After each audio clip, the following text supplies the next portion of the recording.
So hello everyone, आप सब कैसे हैं? आई होप आप सब ठीक होंगे। वेलकम बैक टू आपके अपने चैनल ज्योति पाठक ऑफिशियल में।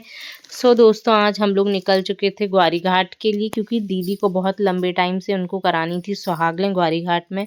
सो थोड़ा सा दूर ग्वारी घाट पड़ने के कारण टाइम लगता है हम लोगों को जाने में। तो दूरी के कारण बहुत ही डिले होते जा रहा था। फिर आज वैसाख स्टार्ट हो चुका था, तो दीदी ने सोचा क्यों ना आज ही करा देते हैं। तो हम लोग पहुंच गए थे ग्वारी घाट। बहुत सारे लोग नहीं थे, 6-7 लोग ही थे। सो ये बैठी थी मम्मी और बैठे थे बच्चे, क्योंकि थोड़ा सा गर्मी का टाइम है। हालांकि धूप नहीं थी, पर बच्चों को तो एंजॉयमेंट करने के लिए कुछ ना कुछ चाहिए होता है। सो वो भी आ चुके थे। पहले हम लोग का ये था कि हम ही लोग अकेले जाएंगे, फिर लास्ट एंड मोमेंट पे बच्चे भी सब तैयार हो गए थे।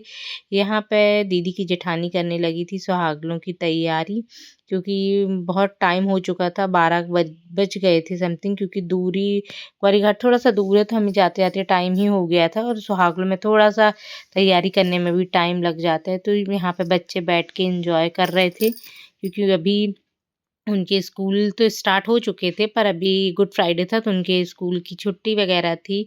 सो यहाँ पे हम लोग की होने लगी थी सुहागलें स्टार्ट। सो जो पुआ और दही वाली सुहागलें होती थी वो दीदी ने कराई थी। संकटा की जो सुहागलें होती हैं वो वाली कराई थी। इसमें पुआ और दही ही खाए जाते हैं, और मिठाई वगैरह चने गुड़ की ये नहीं होती हैं। तो हम लोग यहाँ पे हम लोगों की होने लगी थी सुहागलें स्टार्ट, और यहाँ पे होने लगी थी कथा। तो सब बैठे हुए थे, कथा सुन रहे थे, और माता रानी को प्रसाद वगैरह चढ़ाया। और बस इसके बाद पुआ और दही को कथा कथा होने के बाद, जो सुहागलों की कथा होती है उसके बाद हमें फिर जो पुआ और दही होते हैं उनको खाना होता है। सो किस किस के यहाँ होती है कमेंट में ज़रूर बताइएगा ये।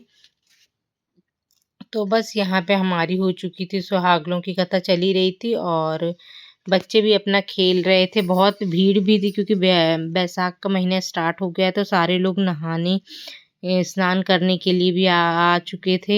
बहुत ही भीड़ थी, और यहाँ पे हम लोगों की हो चुका था सुहागलों का समापन। तो पूरा हमने प्रसाद वगैरह खाने के बाद यहाँ पे हमें जो भी चौक वगैरह लगा था उसको हमें समेटना था। इसके बाद फिर हम लोग चले गए थे वहाँ, मंदिर चले गए थे। बोट से आगे जाके हम मंदिर चले गए थे, और फिर वहाँ माता रानी के दर्शन करके आए। यहाँ पे उनकी दीदी जो जेठानी थी वो कर रही थी पूरा साफ, जो भी माता रानी का चौक वगैरह था। ये यहाँ पे हम लोग मंदिर पहुँच गए थे, और मंदिर पे जाने पे यहाँ बीच में बहुत ही अच्छा लग रहा था, क्योंकि बहुत ज़्यादा तेज़ धूप नहीं थी, नॉर्मली मौसम था। फिर हम लोग यहाँ पे आ गए थे। अंशिका और दीदी की बेटी को खाना था गक्कड़ भरता, तो वहीं पे हम आ चुके थे उनको गक्कड़ भरता खिलाने के लिए। हम नहीं, यानी मैं ही अकेली आई थी, और उन लोगों ने खाया। इसके बाद उन लोगों ने खूब एंजॉयमेंट किया, और इसके बाद फिर हम लोग निकल चुके थे घर के लिए, क्योंकि फिर भी 3-4 बज गए थे। सो कैसा लगा ये छोटा सा ब्लॉग बताइएगा ज़रूर। फिर मिलेंगे नेक्स्ट ब्लॉग में।